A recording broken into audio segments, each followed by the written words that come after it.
Bismillahirrahmanirrahim. Assalamualaikum warahmatullahi wabarakatuh. Anak-anak, kita akan belajar bersama rangkuman materi persiapan sumatif akhir tahun atau SAT genap PAI kelas 6 semester 2 yang terdiri dari 5 bab, antara lain bab 6 mengaji Al-Quran surah Al-A'la, bab 7 indahnya ketetapan Allah, bab 8 peduli lingkungan, bab 9 mengamalkan puasa sunnah, dan bab 10 meneladani jasa Khalifah Utsman bin Affan dan Ali bin Abi Thalib. Sebelum mulai belajar, mari berdoa terlebih dahulu. Rabbi zidni ilman warzuqni fahman. Ya Allah, tambahkanlah kepadaku ilmu pengetahuan dan kemampuan memahaminya. Rangkuman materi bab 6 mengaji Al-Quran surah Al-A'la. Quran surah Al-A'la adalah urutan surah yang ke-87 dalam Al-Quran.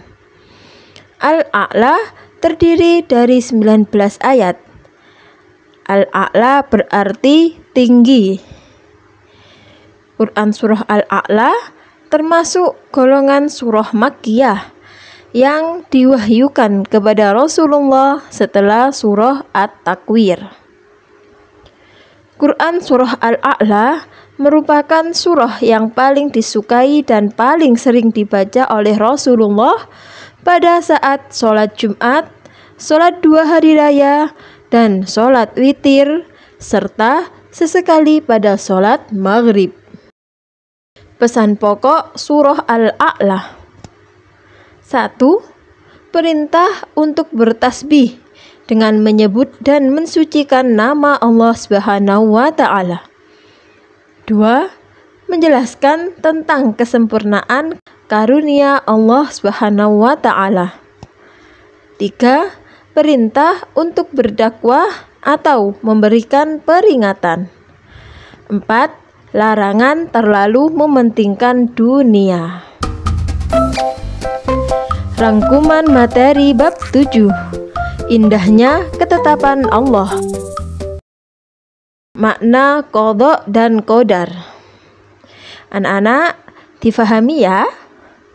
Qadha berarti hukum, ketentuan, kehendak, pemberitahuan, dan penciptaan.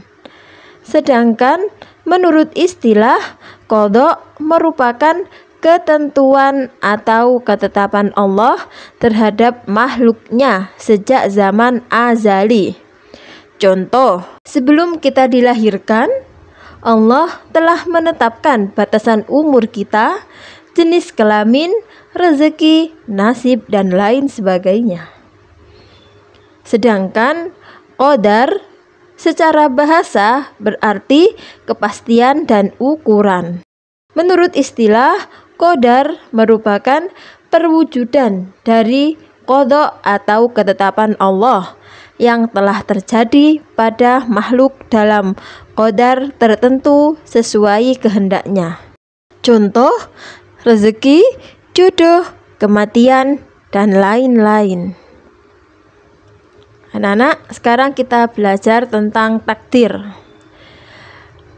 Pengertian takdir adalah ketetapan dan ketentuan Allah terhadap makhluknya.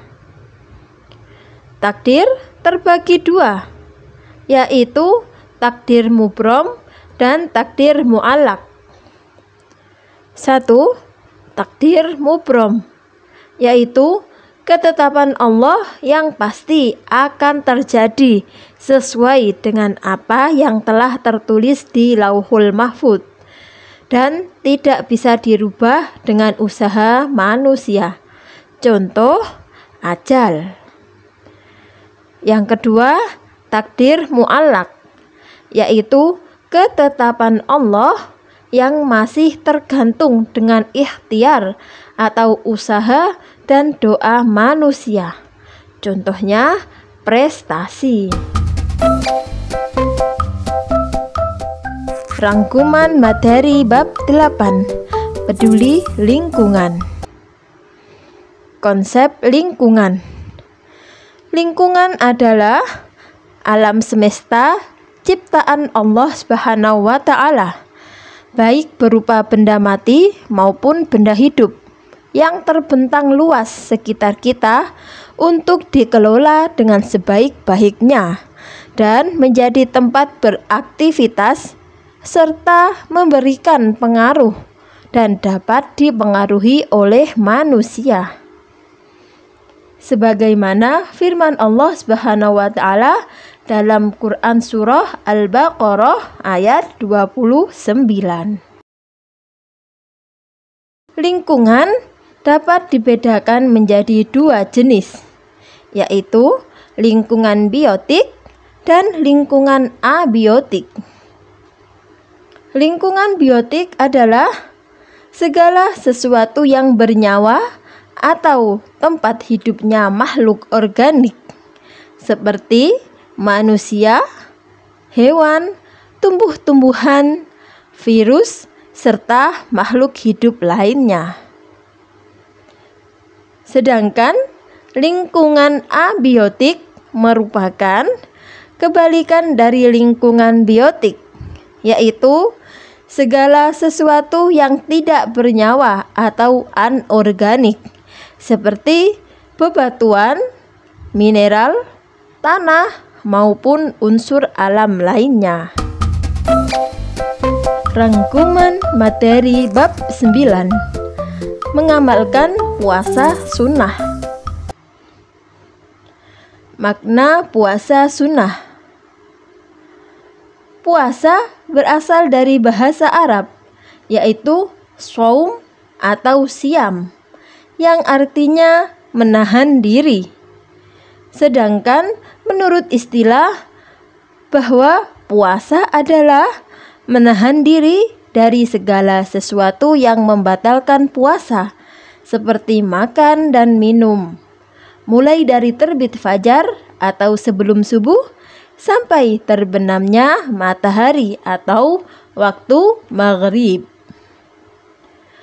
Tujuan pelaksanaan ibadah puasa adalah untuk mendekatkan diri dan mendapatkan ganjaran pahala dari Allah Subhanahu wa Ta'ala.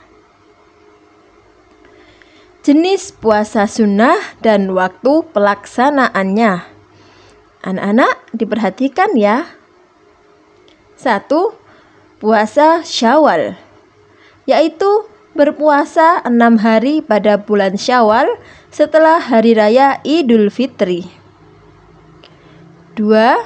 Puasa Senin Kamis, yaitu berpuasa pada setiap hari Senin dan Kamis. 3. Puasa Arafah, yaitu berpuasa pada tanggal 9 Dzulhijjah atau 1 hari sebelum hari raya Idul Adha. 4. Puasa Asyura, yaitu puasa sunnah yang dilaksanakan pada tanggal 10 Muharram. Lanjut ya. Yang kelima, puasa Sya'ban, yaitu puasa sunnah yang dilaksanakan pada pertengahan bulan Sya'ban atau nisfu Sya'ban. 6.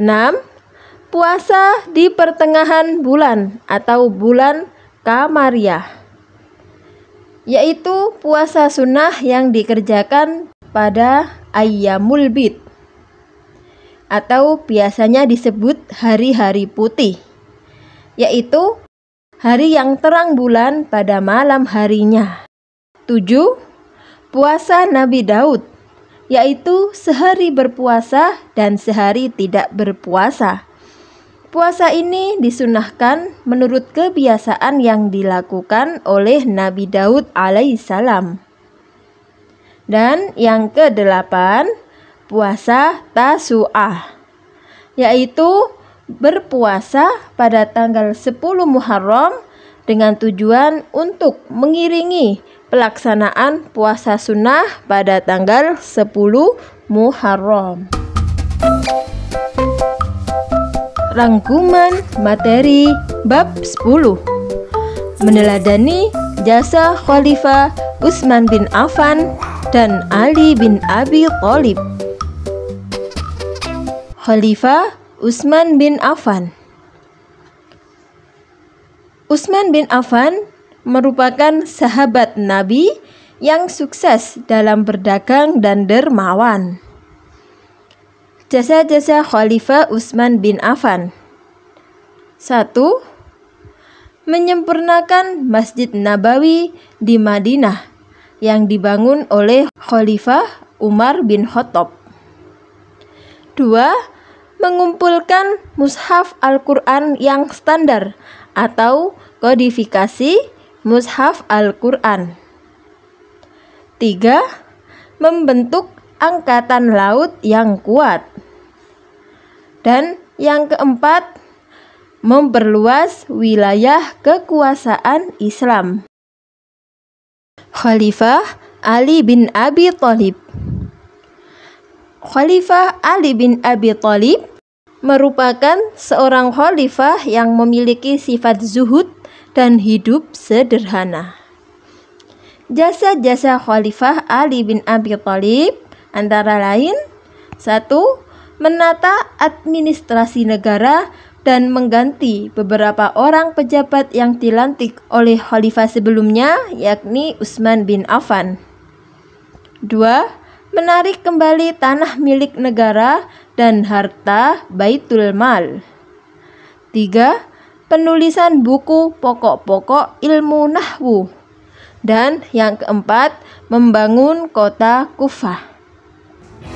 Alhamdulillah, anak-anak, kita sudah selesai belajar bersama. Ila liqa. Wassalamualaikum warahmatullahi wabarakatuh.